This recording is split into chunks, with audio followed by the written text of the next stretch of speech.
100 वर्षीय बुजुर्ग खुद को जिंदा दफनाने का इरादा कर रहे थे, लेकिन अचानक सोने का टुकड़ा मिला। उत्साह में उनकी आंखें चौड़ी हो गईं और पागलों की तरह खुदाई जारी रखी। उन्हें यकीन नहीं हो रहा था कि उनकी आंखों के सामने और भी सोना प्रकट हो रहा है। उन्होंने कभी सोचा भी नहीं था कि मृत्यु की राह पर चलते हुए वह अनजाने में सोने का पहाड़ खोज लेंगे। बुजुर्ग ने खुशी में अपने मुंह को ढक लिया, इस डर से कि उनकी आवाज इस खुशी को न तोड़ दे।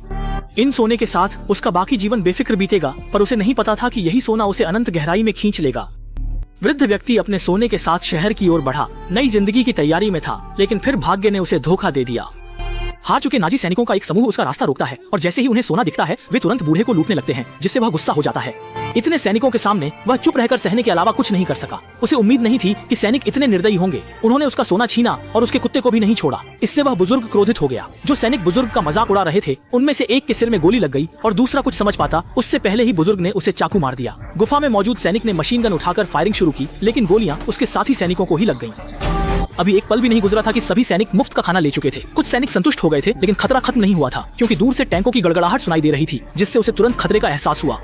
वह तुरंत दौड़ा। बुजुर्ग के भागने की दिशा देखकर अधिकारी ने पीछा करने में जल्दी नहीं की, क्योंकि उसे पता था कि आगे बारूदी सुरंग क्षेत्र है।